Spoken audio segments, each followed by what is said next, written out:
इदं सुरूपं तथा वा कलत्रं यशश्चारुचित्र धनं मेरुतुल्यम् मनश्चेन लग्नं गुरोरङ्घ्रिपद्मे ततः किं ततः किं ततः किं ततः किम्।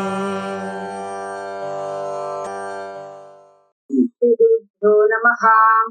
सदाशिवसमारम्भां भगवत्पादमध्यमाम् अस्मदाचार्यपर्यन्तां वन्दे குருபரம்பராம். ஸ்ரீ கிருஷ்ணசுவாமி ஐயர் எழுதின ஆரிய சரித்திரம் அப்படிங்கிற தொகுப்புல இருந்து நம்ம கதைகளை பார்த்துட்டு இருக்கோம்.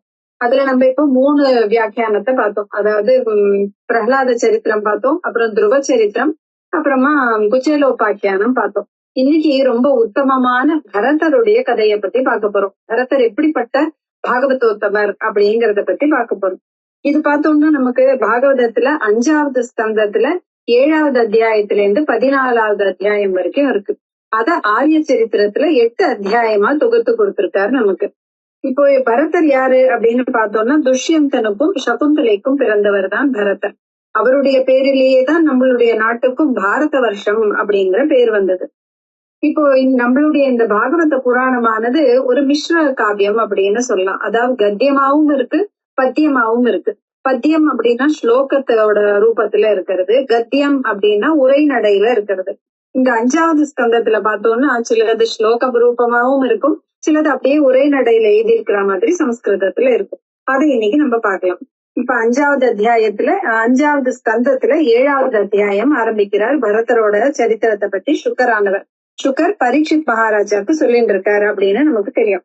இப்போ ஸ்ரீ சுக உவாச்ச பரதஹ தூ மகாபாகவதஹ யதா பகவதா அவனிதல பரிபாலனாய சஞ்சிந்திதஹ ததனுசாசனபரஹ பஞ்சஜனீம் விஸ்வரூப துஹிதரம் உபயேமே அப்படின்னு முதல் ஸ்லோகம் ஆரம்பிக்கிறது. முதலாவது அது என்ன சொல்ல வர்றாரு அப்படின்னா மகாபாகவதா ரொம்ப சிறந்த பக்தர், பாகவதோத்தமனா இருக்கிற பரதனானவன் பகவானுடைய ஆளுகைக்கு பேர்ல பூமியை ஆள்றதுக்காக வந்தார். அதனால அந்த கட்டளையை நாமளும் நிறைவேற்றணும் அப்படின்னு விஸ்வரூபனுடைய துகிதரம் மகளான பஞ்சஜனி அப்படிங்கிறவளை மணந்து கொண்டார். அவர் திருமணம் செஞ்சுக்கிறார். அவள்கிட்ட இருந்து அவருக்கு 5 அவரை போலவே ரொம்ப வீரமுள்ள 5 புதல்வர்கள் பிறக்கிறார்கள். சுமதி, ராஷ்டிரபிருதன், சுதர்சனன், ஆவரணன், தூம்ரகேது அப்படின்னு 5 புதல்வர்கள். அவர்கள் இவருக்கு மகன்களாக பிறக்கிறார்கள். அப்புறம் என்ன ஆகிறது? ச பகுவின் மஹீபதிஹி பித்ருபிதாமஹவத் உருவத்சலதயா ஸ்வே ஸ்வே கர்மணி வர்த்தமானாஹ பிரஜாஹ ஸ்வதர்மம் அனுவர்த்தமானஹ பரியபாலயத்.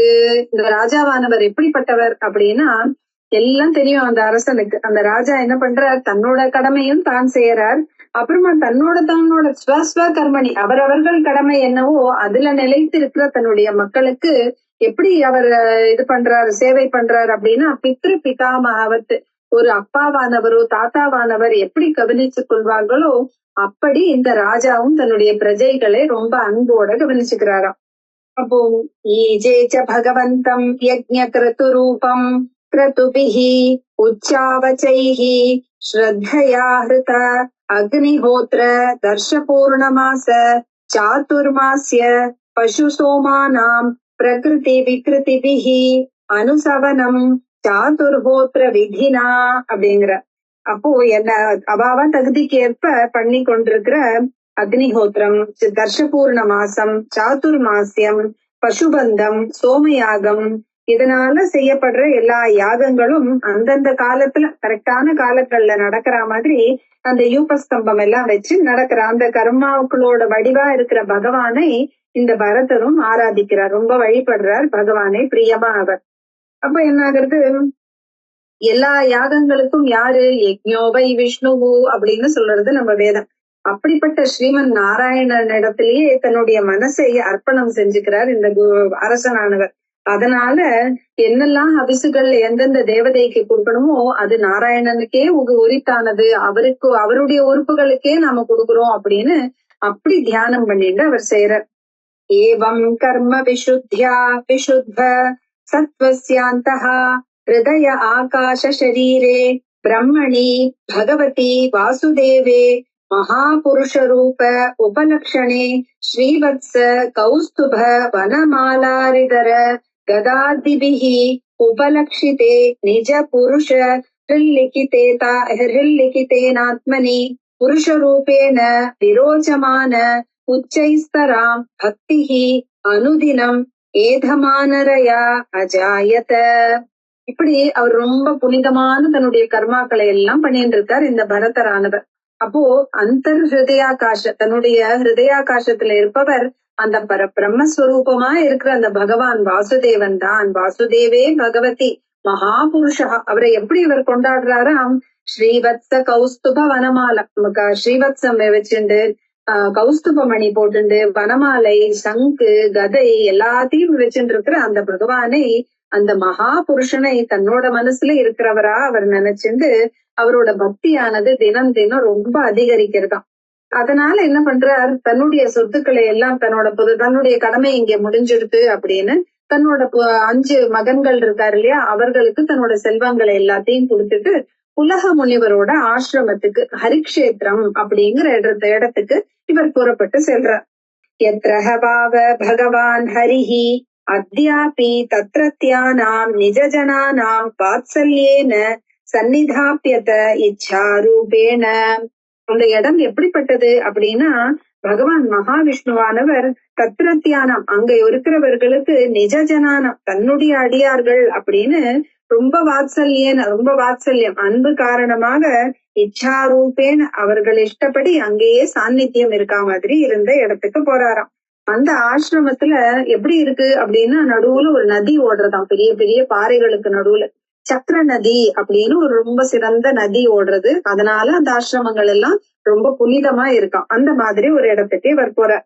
அப்ப இவர் என்ன பண்றாரு, அந்த க்ஷேத்திரத்திலேயே அந்த புலகாசிரமம் புலகரோட ஆசிரமத்துல அந்த உத்தியானத்துல அவர் தன்னந்தனியா தானாவே நிறைய புஷ்பங்கள், நிறைய துளசி தீர்த்தங்கள், இதெல்லாமும் காய்கள், கிழங்குகள், பழங்கள் எல்லாத்தையும் வச்சு பகவானை வழிபடுறார்.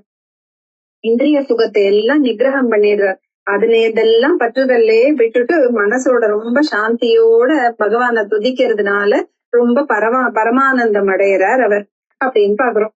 அப்புறமா இப்படி அவர் பண்ணிட்டு இருக்கும் போது அவர் என்ன நினைக்கிறாரா, ரொம்ப பிரம்மானந்தம், அவருக்கு எப்பவுமே ரொம்ப பரிபூர்ணமான பிரம்மானந்தம், ஆத்மாராம சுகத்துல இருக்கிறதுனால அந்த கடவுள் சேவை செய்யறோம் அப்படிங்கறது கூட எதையுமே அவர் உணரவே இல்லையா.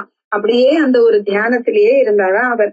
இப்படி கடவுள் சேவையை செஞ்சுட்டு இருக்கும் போது என்ன ஆகுமா, நிறைய ஸ்நானங்கள் எல்லாம் செய்யணும் அப்படிங்கறதெல்லாம் கூட மறந்து போய் தன்னுடைய ரொம்ப ஜடாமுடியோடையும் தன்னுடைய வஸ்திரங்கள் எல்லாம் பழுப்பு நிறமா ஆன மாதிரி சூரியனோட உதய காலத்துல அந்த பகவான் புருஷோத்தமனையே பார்த்து சூரிய காயத்ரி மந்திரத்தினால துதிக்கிறாராம். அந்த மந்திரம் என்ன அப்படிங்கறத சொல்றார்.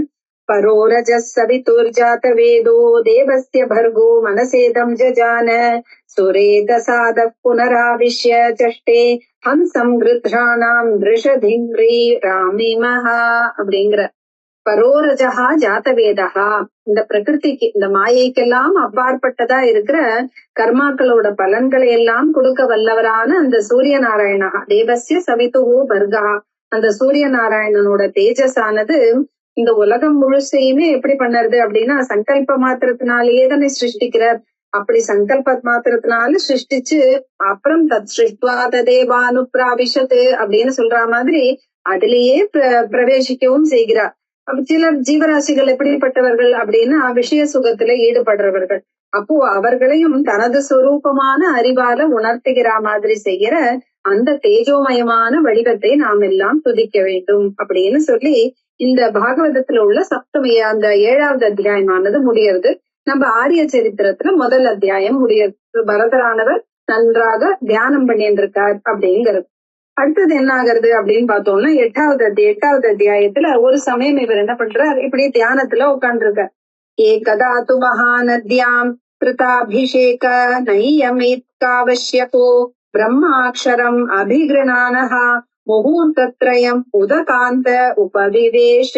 ஒரு சமயம் அந்த மகா நத்யா, அந்த பெரிய நதியில கிருதாபிஷேகா நன்றாக ஸ்நானம் செய்து நித்தியானுஷ்டாங்களை எல்லாம் செஞ்சுட்டு ஓம் அப்படிங்கிற பிரணவத்தை உச்சரித்துண்டு முகூர்த்தத்ரயம் 3 முகூர்த்த காலம் உதகாந்தே உபவிவேஷ அந்த ஆத்தோட கரையிலேயே உட்கார்ந்துருக்காராம். அப்ப என்ன ஆகுது அப்படின்னா தத்ர ததா ராஜன் ஹரிணி பிபாசயா ஜலாசயாபியாம் ஏகா ஏவ உபஜகாம. அப்ப என்ன ஆகுது, ஒரு பெண்மானானது ரொம்ப தாகம், அதுக்கு பிபாசையா ரொம்ப தாகத்தினால தண்ணீர் குடிக்க வேண்டும் அப்படின்னு ஏகா ஏவ தனியாவே அங்க வருதாம். அப்போ அந்த தண்ணி குடிக்கும் போது என்ன ஆகுதான், அப்போ ஒரு பெரிய ஒரு சிங்கமானது அந்த இடத்துக்கு வருது. அப்போ ஒரு கர்ஜிக்கிற அந்த சிங்கத்தை பார்த்த உடனே இது சிங்கத்தோட கர்ஜனை கேட்டு எல்லோரும் பயப்படுவார்கள். அப்படிப்பட்ட அந்த பயப்படுறமான ஒரு சத்தம் கேட்கறது. இந்த பெண்மானும் கர்ப்பமா இருக்கிற பெண்மான். அப்போ தமுபஸ்ருத்திய சாமிருகவதூ பிரகிருதி விக்லவா சகித நிரீக்ஷணா சுதராம் அப்பி ஹரிபயாம் அபினிவேஷ வியக்ரஹிருதயா பாரிப்ளவ திருஷ்டிஹி அகத திருஷா பயாத் சஹசைவா உச்சக்ராம. இத கேட்டு மான்களுக்கோ இயற்கையிலேயே பயந்த சுபாவம். அப்படி பயந்த சுபாவம் உள்ள அந்த பெண்மான் அப்படி பயந்து போறதான். சகித நிரீட்சையா பயந்து தன்னுடைய கண் பார்வையினால இங்க எங்க பார்த்து சிம்மம் வந்துடுதே அப்படின்னு மனசு கலங்கி தாகம் தணியறதுக்காக வந்த இடத்துல பயந்து தடால்னு குதிக்கிறதாம். சகசாயே திடீர்னு உச்சக்கிராம மேல எழும்பி குதிக்கிறது. அப்போ குதிச்ச உடனே அதுவோ கர்ப்பிணிமான். அப்போ அது குதிச்சு அந்த ஆற்ற கடக்கணும்னு நினைக்கும் போது பயத்தினால அதோட கர்ப்பத்திலிருந்து அந்த குட்டியானது நழுவி விழுந்துடுறது. இதுவும் அந்த பக்கம் போய் விழுந்து அந்த தாய் மானானது விழுந்து இறந்து விடுகிறது. அப்போ என்ன இவர் பாக்குறார், இங்க இருந்து அந்த இவர் பரதரானவர் பார்த்துட்டே இருக்காரு இல்லையா. அப்ப பார்த்துட்டு இருக்கும்போது தம் தூ ஏன குணகம் கிருப்பணம் ஸ்ரோதசா அனூஹ்யமானம் அபிவீக்ஷ்ய அபவித்தம் பந்துஹு இவ அனுகம்பயா ராஜர்ஷிஹி பரதஹ ஆதாய மிருதமாதரம் இதி ஆசிரம பதம் அனயத்து. அவரோ ரொம்ப கருணை உள்ளவர். அதனால கிருப்பணம் தம் ஏன குணக்கம், ஐயோ அந்த அப்பாவியா இருக்கே இந்த மான்குட்டி இப்படி கீழே விழுந்துருத்தே, இப்படி வெள்ளத்தால அடித்துண்டு போறதே, ஏன்னா அது அந்த நதியில விழுறது இல்லையா, அதனால அடிச்சுண்டு போறதே அப்படின்னு பார்த்து இந்த ராஜர்ஷியான பரதரானவர் பந்துஹு இவ, அதுக்கு ஏதோ இவர் உறவினன் மாதிரி அது ரொம்ப அனுகம்பையா கருணையோட அதை எடுத்துட்டு மிருத மாத்திரம், ஐயோ தாயும் விழுந்துருத்தே இது அப்படின்னு சொல்லிட்டு தன்னுடைய ஆசிரமத்துக்கு அதை எடுத்துட்டு போறாராம். அப்போ அந்த மான்குட்டிட்ட இவருக்கு ரொம்ப அன்பு வந்துடுறது. அது குட்டியா இருக்கு, அதை பாத்துக்கணுமேன்னு சொல்லிட்டு தினந்தோறும் அந்த பரதரானவர் அதை பத்திரமா பாதுகாத்துக்கிறாராம். அதை எப்படி காப்பாத்துறது, வேற எதுல இருந்தும் வேற மிருகங்கள் எதுவும் வந்து இத சாப்பிட்டுற கூடாது அப்படின்னு அதை காப்பாத்துறாராம், அதை கொஞ்சறாராம், அதுக்கு என்னெல்லாம் வேணுமோ அதெல்லாம் எடுத்துன்னு வந்து கொடுக்குறாராம், அதை திருப்தி பண்றாராம், அதை பத்தியே நினைச்சுட்டு இருக்காராம். அதனால தன்னுடைய நியமங்களும் ஸ்நானம் தன்னோட நித்திய கர்மாக்கள் அதெல்லாமும் கடவுளோட பூஜை எல்லாம் முதல்ல பண்ணிட்டு இருந்தாரு, அதெல்லாம் கூட ஒவ்வொன்னா மெதுவா விலகி போறதாம் அவர்களே. அப்போ சில நாட்கள்ல என்ன ஆயிடுறதா, எல்லாமே போயிடுறதாம். அவரு என்னெல்லாம் செஞ்சுட்டு இருந்தாரோ அதெல்லாம் போயிடுறதாம். அப்போ இவருக்கு மனசுல ஆனா என்ன நினைச்சுக்கிறாரு, ஓபத அயம் ஹரிண புனகா, ஐயோ கஷ்டமாச்சே இந்த மான்குட்டியானது தன்னோட கூட்டத்துல இருந்து வெளியில வந்துடுத்து, அதுக்குன்னு ஒரு நண்பனோ உறவினரோ யாருமே இல்ல, தாய் தந்தையும் இல்லை. அது என்ன பண்ணது, என்னைத்தான் அதோடைய தாயாகவும் தந்தையாகவும் உறவினனாகவும் இது நினைச்சுட்டு இருக்கு. அதனால நான் எங்கிட்ட அடைக்கலம் புகுந்து நானும் அதை காப்பாற்ற வேண்டியது என்னுடைய கடமையாச்சே அப்படின்னு தனக்கே அவர் சொல்லிக்கிறாராம். நூனம் ஹியாரியா சாதவஹா உபசமசீலாஹ கிருபண சுகிருத ஏவம் விதார்த்தே ஸ்வார்த்தானபி குருதரான் உபேக்ஷந்தே அப்படி சொல்லிக்கிறார். சாதவஹா, சாதுக்கள் எப்படிப்பட்டவர்கள் அப்படின்னா மன அடக்கம் கொண்டவர்கள். மற்றவர்களை பார்க்கும் போது எளியவர்களை பார்த்தால் அவர்களுக்கு அன்பு ஜாஸ்தியாகும். அப்படிப்பட்டவர்கள் இந்த மாதிரி விஷயத்துல எல்லாம் சுயநலத்தோட அவர்கள் பொருட்படுத்த மாட்டார்கள். சுயநலமா எனக்கு இதெல்லாம் பண்ணணும், இதை பாத்துக்க முடியாதுன்னு நினைச்சுக்க மாட்டார்கள். அதனால நான் பார்த்துக் கொள்கிறேன் அப்படின்னு நினைக்கிறாரு இவர். இப்படி ரொம்ப அது மேல அவருக்கு ஆசை வந்ததுனால தான் படுத்திருந்தாலும் சரி உட்கார்ந்தாலும் சரி அங்க எங்கேயாவது போகும்போதும் ஸ்நானம் செய்யும் போதும் சாப்பிடும் போதும் அந்த மான்குட்டியே பத்தி நினைச்சுட்டு இருக்காராம் இவராம். அப்ப ஏதாவது இப்ப காட்டுக்கு போய் தனக்கு வேண்டிய தர்பையோ பலாச குச்சி அந்த மாதிரி எல்லாம் எடுத்துட்டு வரணும் அப்படின்னா கூட ஐயோ நாயோ நரியோ வந்து இதுக்கு ஏதாவது பங்கம் ஏற்படுமோ அப்படின்னு அந்த மான்குட்டியையும் கூடவே தூக்கிண்டு காட்டுக்கு போவாராம். ரொம்ப சின்ன குழந்தை எப்படி எல்லாரும் தூக்கி வச்சுட்டு போறா மாதிரி இதையும் என்ன பண்ணுவாராம், தன்னுடைய தோளில போட்டுப்பாராம், இல்லாட்டி தன்னுடைய கைகள்ல ஏந்திட்டு போவாராம், மடியில வச்சு கொஞ்சிப்பாராம். இப்படியே சந்தோஷமா இவர் அதை தூக்கிண்டு போயிட்டு இருந்தாராம். அப்போ இவன் பூஜை எப்பயாவது பண்ண உட்காண்டாருன்னா நடுநடுவுல அந்த மான் என்ன பண்ணாரு அப்படின்னு நினைச்சுட்டு நடுநடுவுல எழுந்து போய் அந்த மானை போய் பாப்பாராம். பார்க்கும் போதெல்லாம் இவருக்கு மனசுல தோணுமா, ஏ வச்ச தே சர்வதா ஸ்வஸ்திஸ்தாத்து சியாத்து அப்படின்னு நினைச்சுப்பாரு. ஏ குழந்தாய், உனக்கு எல்லா விதத்திலையும் நன்மையே ஆகட்டும் அப்படின்னு அதுக்கு ஆசீர்வாதம் பண்ணிட்டே இருப்பாளாம். அப்போ ஒரு சமயம் அந்யதா பிருஷமுத்விக்ன மனாஹா நஷ்டத்ரவிணः இவ கிருபணः சகருணம் அதிதர்ஷேன ஹரிண குணக விரஹ விஹ்வல ஹிருதய சந்தாபः தம் ஏவானுஷோச்சன் கில கஷ்மலம் மகத் அபிரம்பித இப்தி ஓவாச்ச அப்படிங்கிற. ஒரு சமயம் என்னாச்சு, இந்த மான்குட்டிய காணவே இல்லையாம். அதனால ரொம்ப கலங்கி போயிடுறாராம் இவர். அதையே நினைச்சிட்டு புலம்பின்னு இருக்காராம். என்னடா ஆச்சு, இந்த மான்குட்டிக்கு காணுமே அப்படின்னு இப்படி கருணையோட பெதற்ற ஆரம்பிக்கிறாராம் அவர். அபிபத சபை கிருபண ஏன பாலகா மிருத ஹரிணீ சுதா அஹோ மமானார்யஸ்ய ஷட்ட கிராதமதேஹே ஆக்ருத சுக்ருதஸ்ய கிருத விஸ்ரம்ப ஆத்ம பிரத்யயேன தத் அவிகணயன் சுஜன இவ ஆகமிஷ்யதி. ஐயோ அஹோ அமிர்தா, இந்த கஷ்டமானது இது வந்து ஒரு அந்த பெரிய பெண்மான் வந்தது, தாய்மானானது இறந்து போச்சு. அப்படிப்பட்ட இந்த குட்டியானது என்னை மாதிரி இருக்கிற துஷ்டனான என்கிட்ட, அவர் தன்னையே சொல்லிக்கிறார், அனாரியா, நானோ ஒரு துஷ்டனானவன், என்கிட்ட நம்பிக்கை வச்சுட்டு என்னோட துஷ்டத்தனத்தையும் அதை பத்தி பொருட்படுத்தலையா, அது பொருட்படுத்தாமல் என்கிட்ட நம்பிக்கையோட வந்தது. அப்படிப்பட்டது திரும்பி இங்க வந்துருமா, ஆகமிஷ்யதிவா அப்படின்னு நினைச்சுக்கிறார். திரும்பி இது வந்துருமா, காணலையே இத அப்படின்னு நினைக்கிறார். அப்படி க்ஷேமேன அஸ்மின் ஆசிரம உபவனே ஷட்பாணி சரந்தம் தேவகுப்தம் திரக்ஷ்யாமி. அப்போ எந்த ஒரு கஷ்டமும் இல்லாம, ஏன்னா கடவுளால தானே எல்லாரும் காப்பாற்றப்படுகிறது. தேவகுப்தம், கடவுளால காப்பாற்றப்பட்டு இந்த ஆசிரம தோட்டத்துல திரும்பி வந்து இது மேய்க்குமா, இங்க உள்ள பொருட்களை எல்லாம் அது மேய்க்குமா, அத நான் பாப்பேனா, திரக்ஷ்யாமிவா, நான் பார்ப்பேனா அப்படின்னு நினைச்சுக்கிறார்.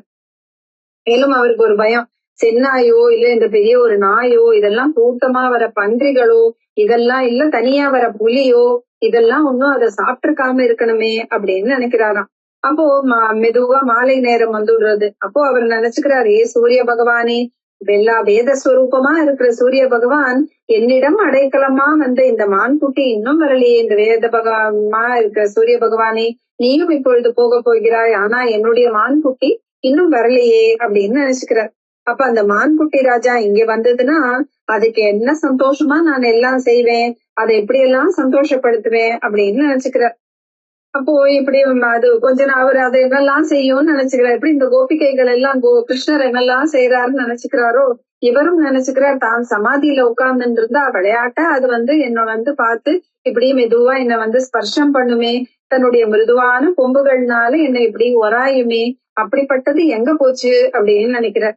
ஹவிஸ் எல்லாம் பண்ணி வச்சிருந்தேன்னா அதை போய் தீண்ட போச்சுன்னா, நான் திட்டினேன்னா உடனே பயந்து தன்னுடைய எல்லா புலன்களையும் எப்படி ஒரு இந்த கூர்மோங்கா நீத சர்வசகான்னு சொல்ற மாதிரி எப்படி எல்லா தன்னுடைய உறுப்புகளை ஒடுக்கிண்டு காலை கூட ஒடுக்கிண்டு உட்காந்துக்குமே, அந்த மாதிரி ஒரு மான்குட்டிய நான் பார்க்கலையே அப்படிங்கிற. அப்போ அடுத்தது சந்திரன் வந்துடுறது. அப்ப இந்த சந்திரனானவர் சிங்கத்தினேந்து பயந்து ஓடி அந்த தாயானது இறந்தது, தாய்மானானது. அப்படிப்பட்ட அதோட குட்டியானது என்னோட ஆசிரமத்துல வந்து தங்கிட்டே, அதை பத்திரமா காப்பாத்துவாரா இந்த சந்திரனானவர் அப்படின்னு நினைச்சுக்கிறார். எப்படி தன்னுடைய ஒரு புத்திரன் இல்லை அப்படின்னா, புத்திரன் வெளிநாட்டுக்கு போயிருந்தாலோ இல்லைனாலோ எப்படி அந்த பிரிவுனால அந்த தாய் தந்தையருக்கு எவ்வளவு ஜுவரமானது, மனசுல எவ்வளவு கவலை இருக்கோ அப்படிப்பட்ட மனசு மாதிரி இவருக்கு ஆயிடுறது. அந்த மான்குட்டி வரலையேன்னு, மான்குட்டியை வந்தாதான் இவர் மனசானது சந்தோஷப்படும்ங்கிற மாதிரி ஆயிடுறது. இப்படி ஏதோ பொருத்தமில்லாத இந்த மாதிரி வீணான எண்ணங்கள்னால இந்த மனம், அவரோ பெரிய யோகியானவர், அந்த யோகியும் தபஸ்வியுமா ஆன இந்த பரதரானவர் மான்குட்டியோட வடிவமாக இருக்கிற தன்னுடைய பிராரப்த கர்மானால இந்த திரும்பியும் இந்த சம்சார சாகரத்திலேருந்து இந்த அதிலேயே உழல்ற மாதிரியும் தன்னுடைய யோக மார்க்கத்திலிருந்தும் வழி நழுவினவர் மாதிரி ஆயிடுறார். அப்படி இந்த மான்குட்டி எல்லாம் அந்த சாட்சாத் மோட்சத்திற்கு எது நமக்கு அகெயின்ஸ்டா இருக்கு அப்படின்னு பார்த்தோம்னா இந்த மாதிரி நம்ம இந்த சம்சார சாகரத்துல உழல்றதுதான். அதெல்லாம் வேண்டாம் அப்படின்னு இந்த எல்லாத்தையும் விட்டு நாட்டையே விட்டுட்டு வந்த இந்த ராஜாவானவர் ஒரு மானுக்காக இப்படி ஏங்கி ஏங்கி இருந்தவர் ரொம்ப பற்றுதல் வந்துடுத்து அந்த மான் மேல. அதனால இவர் அதை திருப்தி செய்யணும், அந்த மான்குட்டியே வளர்க்கணும், அதை திருப்தி செய்ய வேண்டும், அதை கொஞ்சணும் அப்படின்னு நினைச்சதுனால அவருடைய அந்த யோக மார்க்கத்தில இருந்து நழுவினார். அப்புறம் என்னாச்சு, காலஹா ஆபத்தியத்தை, அவருக்கு மிக கடுமையான அந்த கடைசி காலமானது சமீபத்தில் வந்தது, கிட்டக்க வந்தது அவருக்கு அது. அப்பொழுது கூட அப்ப என்ன பண்ணாரா, தன்னுடைய பக்கத்துல இருந்து அந்த மானை பார்த்து, அப்ப மான் வந்த அப்புறமா அதை பார்த்து தன்னுடைய குழந்தையே பாக்குற மாதிரி அந்த மான் கிட்டே இதை யார் பார்த்துப்பாளோ அப்படின்னு நினைச்சுட்டு மான் மேலேயே மனசை வச்சுட்டு அவர் போறாராம். அப்போ இந்த உலகத்தை விட்டு போன உடனே இறந்த போதும் அதுக்கு அந்த முன்னாடி பிறவியில உள்ள அந்த ஆசாபாசம் நீங்காததுனால சாதாரண ஒரு மனிதர் எப்படி இன்னொரு பிறவி எடுப்பாரோ அப்படி இவர் இந்த மான் பிறவியையே அடைகிறாராம். அப்போ தத்ராபிஹவா ஆத்மனஹா மிருகத்வ காரணம் பகவதாராதன சமீஹானுபாவேன அனுஸ்மிருத்திய விஷம் அனுதப்பியமான ஆக.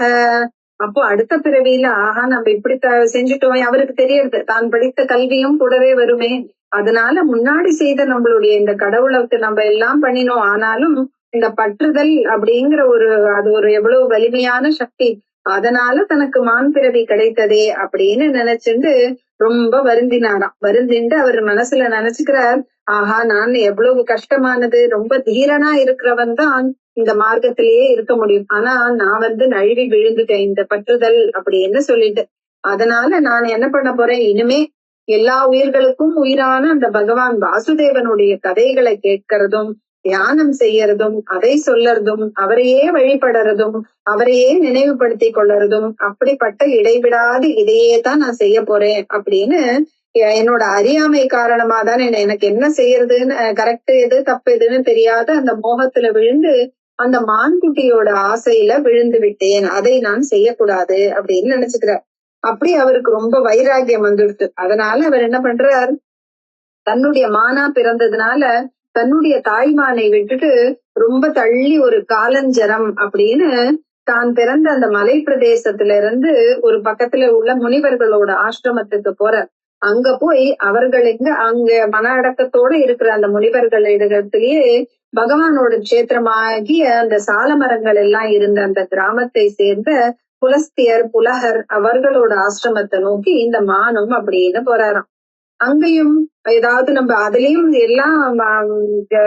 இந்த எல்லா சேர்க்கையுமே ஒரு இடத்துல குறைச்சுக்கணும் அப்படின்னு அவர் அங்கேயும் நமக்கு ஒரு சங்கதி வந்துட போறதோ அப்படின்னு சொல்லிட்டு அந்த ஒரு சங்கம் வந்துடுமே அப்படின்னு ரொம்ப பயந்து தன்னந்தனியாவே இந்த சுஷ்க பருண திருணாக, அதாவது உலர்ந்த இலைகள் புற்கள் புல்லு தழைகள் அதெல்லாம் சாப்பிட்டு ஏதோ ஜீவிக்கணுமேனு ஜீவிச்சுண்டு கடைசி தன்னுடைய மானோட இந்த பிறவியையும் எதிர்பார்த்துண்டு தண்ணீர்ல தானே அமிழ்ந்து தன்னுடைய மானான இந்த உடலை விட்டுடுற அப்படின்னு இந்த 8வது அத்தியாயமானது முடியறது. ஸ்ரீமத் பாகவதத்துல ஆரிய சரித்திரத்துல 2வது அத்தியாயம் முடியறது. அதுல இப்போ அடுத்த அத்தியாயம் 3வது அத்தியாயம் ஆரிய சரித்திரத்திலையும் பாகவதத்துல 9வது அத்தியாயம் 5வது ஸ்கந்தத்துல 9வது அத்தியாயம் ஆரம்பிக்கிறது.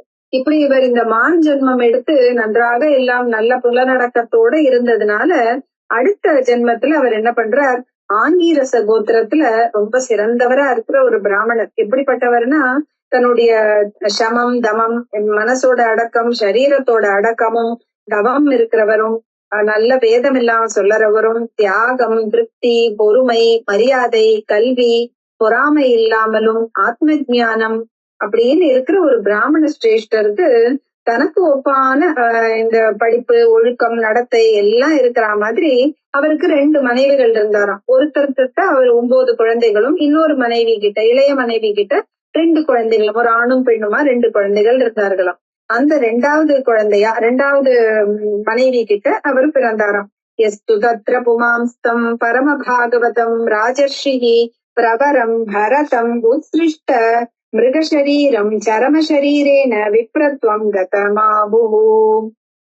இப்படி அவர் அந்த 2வது மனைவி கிட்ட ஆண் குழந்தையா பிறக்கிறார். அவர் எப்படிப்பட்டவர்? மான் சரீரத்தை விட்டுட்டு அந்தன சரீரத்தை தன்னுடைய கடைசி சரீரமாக அடைந்திருக்கிறார் அப்படின்னு சொல்றார். தத்ராபி ஸ்வஜன சங்காத் ச பிருஷம் உத்விஜமானஹ பகவதஹ கர்மபந்த வித்வம்சன ஸ்ரவண ஸ்மரண குணவிவரண சரணாரவிந்த யுகலம் மனசா விததாத்மனஹ பிரதிகாத்தம் ஆசங்கமானஹ பகவத் அனுகிரகேண அனுஸ்மிருத ஸ்வபூர்வ ஜன்மாவலிஹி ஆத்மானம் உன்மத்த ஜடாந்த பதிர ஸ்வரூபேண தர்ஷயாமாச லோகஸ்ய. அவருக்கு தெரியும் எப்படியும் நம்ம இதுல சம்சார சாகரத்துல சிக்கின்ற கூடாது அப்படின்னு சொல்லிட்டு இந்த முன்னாடி பிறவிகளுடைய நினைவெல்லாம் அவருக்கு இருக்கு. ஏன்னா இவர் பெரிய ஞானியா இருந்ததுனால முன்னாடி பிறவிகளோட நினைவு இருந்ததுனால தன்னுடைய இந்த இனத்தவரோட கூட்டம், தனக்கு இருந்த அண்ணன்மார்களோ அக்காமார்களோடையும் கூட்டத்தோட இந்த இணக்கம் கூடாது, அதெல்லாம் நம்ம சங்கமே வச்சுக்க கூடாது அப்படின்னு தான் என்ன பண்ணாராம், குணம், அந்த ஸ்ரவணம் ஸ்மரணம் குணங்களை சொல்லறது, ஆண்டவனுடைய திருப்படி தாமரைகளையே எப்பொழுதும் தியானம் பண்ணிட்டு எல்லோரும் இவன் என்ன நினைச்சார்களாம், இவன் ஒரு உண்மத்தன், ஜடாந்தன், ஜடன், அந்தன், பதிரன் அப்படின்னு நினைச்சார்களாம். இவன் ஒரு பைத்தியக்காரன், அறிவில்லாதவன். ஜடம் அப்படின்னா அறிவீனன், அறிவில்லாதவன், குருடன், செவ்விடன், ஏன்னா என்ன சொன்னாலும் கேட்க மாட்டாரு அப்படின்னு நினைச்சு இந்த உலகத்தவருக்கு தன்னையே இவர் அப்படி காமிச்சுட்டாராம். எல்லாம் போய் இதுலயும் ஈஷிக்காம தனியா இப்படி இருந்ததுனால மற்றவர்கள் எல்லாம் இவரை அப்படின்னு நினைச்சிருந்தார்களாம். அப்போ இந்த அப்பாவான அந்த பிராமணருக்கு இந்த புதல்வன் ஆடாடா இப்படி இருக்கானே அப்படின்னு அவருக்கு புத்திரவாஞ்சை நிறைய. அதனால அவனுக்கு உபநயனம் எல்லாம் செஞ்சு வச்சு கர்மாக்கள் எல்லாம் சொல்லி கொடுக்கிறாராம். இதெல்லாம் நீ செஞ்சுதான் ஆகணும் அப்படின்னு அந்த பரதருக்கு தன்னுடைய புதல்வன் அப்படின்னு தெரிஞ்சுட்டு, அவருக்கு தெரியாதே இவர் பெரிய ஞானின்னு, ஆனாலும் தன் மகன் நன்றாக இருக்க வேண்டுமேன்னு அந்த தந்தையானவர் எல்லா கர்மாக்களையும் சொல்லி கொடுக்கிறாராம். இந்த கர்மாக்கள்ல அவ்வளவு இஷ்டமே இல்லை பரதனுக்கு, ஆனாலும் தன் தந்தை சொல்றதுனால அதை கற்றுக்கொண்டாராம். அப்ப அந்த கர்மாக்கள் எல்லாம் அவ அப்பா முன்னாடியே இவர் என்ன பண்ணுவாராம், வேண்டாத இருப்பா செய்வாராம். ஆனாலும் என்ன பண்ணுவாராம், இந்த காயத்ரி மந்திரம் என்ன சொல்லி கொடுத்தாலும் அதோட ஸ்வரங்கள் அந்த வரிசை கிரமம் எல்லாம் ஏதோ பெதட்டுற மாதிரி, அது சரியா சொல்லாத மாதிரி அப்படி சொல்லிட்டு இருந்தாராம். இப்போ இவர் அந்த அப்பாவுக்கோ ரொம்ப கஷ்டம், இவனுக்கு எல்லாம் சொல்லி கொடுக்கணுமே அப்படின்னு நினைச்சாராம். ஆனாலும் தன்னுடைய மனசோட விருப்பம் நிறைவேறாததுனால அவரும் இந்த இல்லற வாழ்க்கையிலேயே மூழ்கிண்டு இப்படி ஆயிட்டானே அப்படின்னு நினைச்சிட்டு அவருடைய காலம் வந்ததும் அவர் இறந்து போனார் அப்படின்னு சொல்றார்.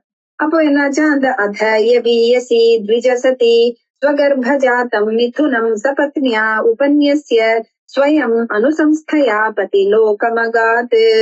அப்போ அந்த நாளோட அந்த 2வது மனைவியானவள் தனக்கு பிறந்த அந்த 2 குழந்தைகளை தன்னுடைய பெரிய மனைவி அந்த பிராமணருடைய முதல் மனைவி கிட்ட கொடுத்துட்டு தானும் தன்னுடைய கணவருடைய அவருடைய லோகத்தை அடைந்தாள் அப்படிங்கிற. அப்ப தந்தை இறந்து போனதும் இந்த பரதனை பாத்துக்கிறதுக்கு யாரும் இல்லை. மற்ற அண்ணாக்களுக்கெல்லாம் இந்த கர்ம மார்க்கத்திலேயே ரொம்ப ஈடுபட்டவர்கள். ஆனா அவர்களுக்கு இந்த பரமாத்ம ஞானமோ வேதாந்தமோ அதை பத்தி எல்லாம் ஒன்னும் தெரியல. அவர்களுக்கு இந்த பரதருடைய மகிமையும் தெரியாதவர்கள்.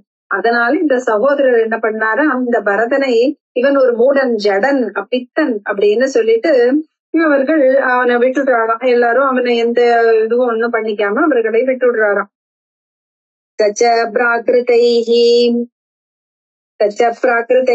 த்விபத பசுபிஹி உன்மத்த ஜட பதிர இதி அபிபாஷ்யமானஹ யதா ததனுரூபாணி பிரபாஷதே கர்மாணி ச ச காரியமானஹ பரேச்சயா கரோதி விஷ்டிதஹ வேதனதஹ வா யாஞ்ச்யா எதிர்ச்சயா வா உபசாதிதம் அல்பம் பஹு மிருஷ்டம் கதன்னம் வாப்யவஹரதி பரம் இந்திரிய பிரீத்தி நிமித்தம் நித்ய நிவிருத்த நிமித்த ஸ்வசித்த விசுத்த அனுபவானந்த ஸ்வாத்மலாபாதிகமஹ சுக துக்கயோஹோ துவந்த்வ நிமித்தயோஹோ அசம்பாவித தேகாபிமானஹ அப்படிங்கிற.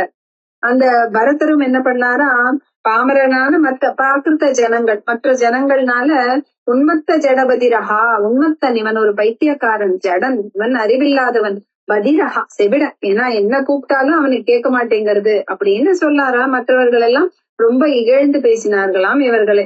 அதனால அவர்களுக்கு இஷ்டப்படி இவர்களை ஏதாவது காரியம் பண்ணு அப்படின்னு சொல்ல வேண்டியது.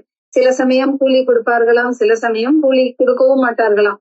அப்ப அவர் சில சமயம் என்ன பண்ணுவாராம், தற்செயலா இவரும் என்ன பண்ணுவாராம், தற்செயலா ஏதாவது சாப்பிட கிடைச்சா சாப்பிட்டு பாராம், யாராவது கொடுத்தாலும் சாப்பிட்டு பாராம். அது சுவை உள்ளதா இருக்கா சுவை இல்லாம இருக்கா அதுவும் அவருக்கு தெரியாதாம். ஏதோ இந்த இந்திரியங்களை திருப்திப்படுத்தணுமே அப்படின்னு எல்லாம் சாப்பிடுறது இல்லையா, அவருக்கு கிடைத்ததே சாப்பிடுவாராம்.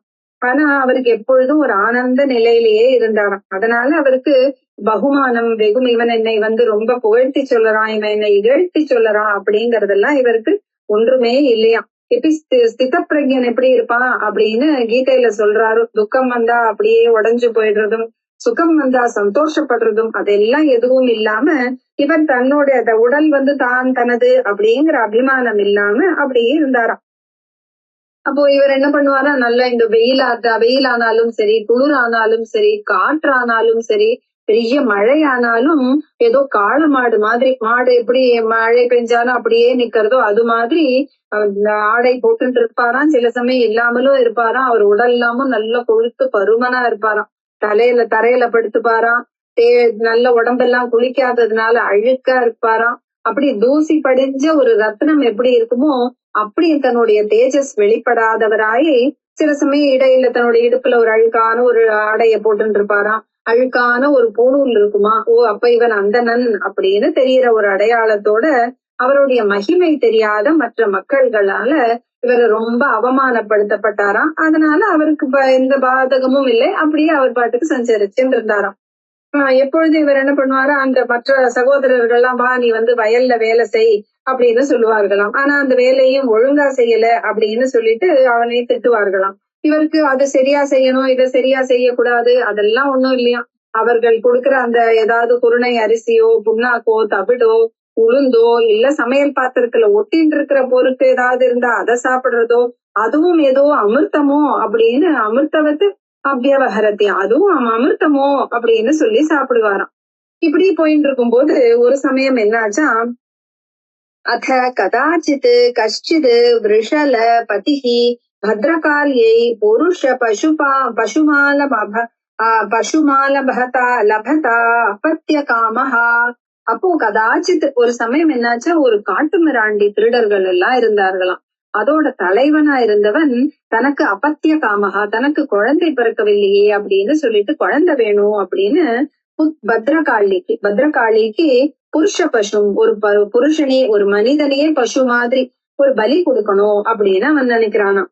அப்போ என்ன பண்றாங்க, எங்க ஒரு ஆள் கிடைப்பான் அப்படின்னு தேடிட்டு இருக்கும் போது நல்ல ராத்திரி நேரமா, அப்போ தெய்வாதீனமா அங்க பாக்குறாராம். எல்லாரும் தேடிட்டு அலையும் போது அவனுடைய வேலைக்காரர்கள்லாம் என்னடா யாரையும் காணுமே அப்படின்னு பார்க்கும்போது ஒரு இடத்துல வீராசனம் போட்டுட்டு ஒரு இடத்துல அந்த மான் பன்றிகள்கிட்ட இருந்து இந்த வயல்ல பாதுகாக்கிற மாதிரி ஆங்கீரச வம்சத்துல அவருடைய மகனான அந்த பரதரை பார்த்தார்கள். அந்த பரதரானவர் அங்க உட்கார்ந்து இருக்கிறத பார்த்தாராம்.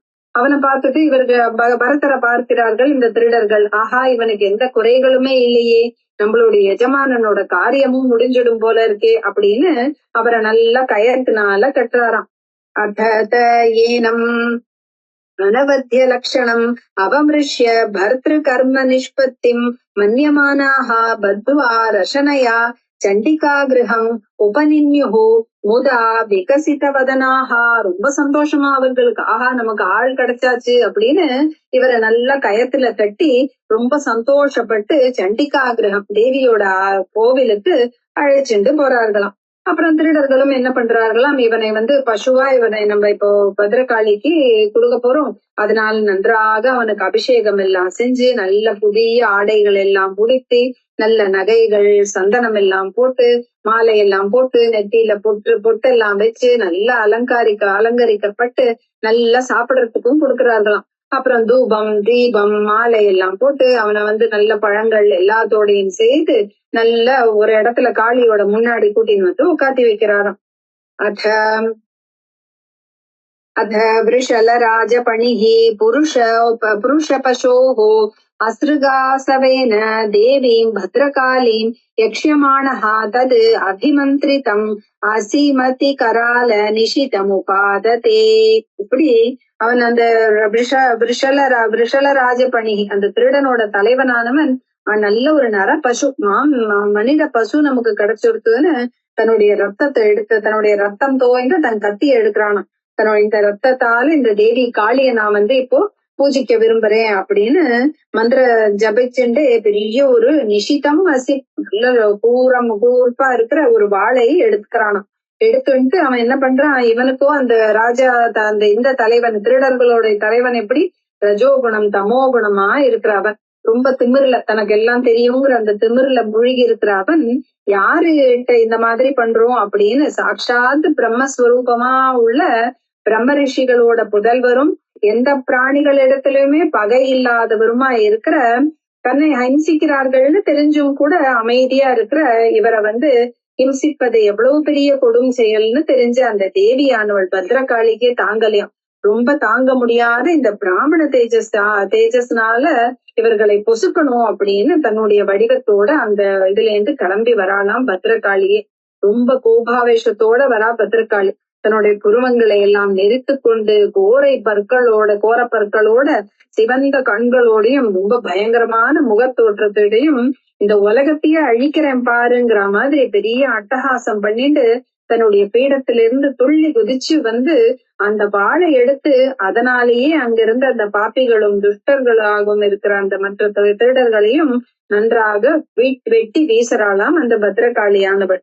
அப்புறம் அந்த திருடர்களோட தலையை என்ன பண்றாளாம், கந்துகலீலையா விஜகா ஏதோ பந்து ஆடுற மாதிரி அவனுடைய அந்த திருடனுடைய தலைவனோட தலைய பந்தாடுறாளாம் பத்ரகாளியானவள். ஏவமேவ கலு மகத் அபிச்சாராதிக்ரமஹ கார்ஸ்யேன ஆத்மனே பலதி. இப்படித்தானே மகான்களை பெரியவர்களை இம்சிப்பதனால அது என்ன ஆகிறதா, செய்தவனுக்குனே ஆத்மனே பலதி. அது யார் அவனை ஹிம்சிக்கிறதுக்காக பொறுப்பிடுறார்களோ அவர்களுக்கே அந்த ஹிம்சையானது திரும்பி வருகிறதே அப்படிங்கிற. நபாயே தத் விஷ்ணு தத்த மகதத்புதம் யத் அசம்பிரமஹ ஸ்வசிரஹ சேதன ஆபதிதேபி விமுக்த தேகாதி ஆத்மபாவ சுத்ருட ஹிருதய கிரந்தீனாம் சர்வசத்வ சுஹிருதாத்மனாம் நிர்வைராணாம் சாட்சாத் பகவதா அனிமிஷ அரிவராயுதேன அப்ரமத்தேன தைஹி பாவைஹி பரிரக்ஷ்யமாணானாம் தத்பாத மூலமகுதஷ்சித் பயமுபஸ்ருதானாம் பாகவத பரமஹம்சானாம். சுகர் சொல்லி முடிக்கிறார். ஏ விஷ்ணு தத்த, ஏ பரீட்சித் ராஜனே, இப்படி தேகம் தான் இந்த தகன யோக்கியமா இருக்கிற இந்த உடம்பானது என்னுடையது அப்படிங்கிற உணர்வு எல்லாருக்கும் நீங்க வேண்டும் தானே. இது நம்ம வேதாந்தமே சொல்றது. அப்படிப்பட்ட அவர்களுக்கு இப்ப எதிரிகள் அப்படின்னு யாருமே இல்லை. அதனால சாட்சாத் பகவானால ரொம்ப ஜாக்கிரதையா அந்த காலம் அப்படிங்கிற சக்கராயுதத்தை ஏந்தி அந்தந்த வடிவங்களோட தைஹி பாவைஹி அந்தந்த வடிவங்களோடையே காப்பாற்றப்பட்டிருப்பவர்களும் பயமே இல்லாத அவருடைய திருவடியை சேவிச்சுட்டா பயம் இல்லை அப்படின்னு இருக்கிறவர்களையும் தங்களுடைய தலையே வெட்டப்பட போறது அப்படின்னா கூட எப்படி எந்த பயமும் இல்லாம எந்த அசம்பிரமகா எந்த மன நிம்மதியோட அவன் உட்கார்ந்து இருக்கானோ அது ஒண்ணும் பெரிய வியப்பே இல்லை. ஏன்னா அவர்கிட்ட சரணாகதி அடைஞ்சிட்டோம்னா பயம் குத்தகா, எங்கே இருக்க போறது பயம் அப்படின்னு கேட்டு இதுல பாகவதத்தோட நவமோத்தியாய 9வது அத்தியாயம் முடியறது.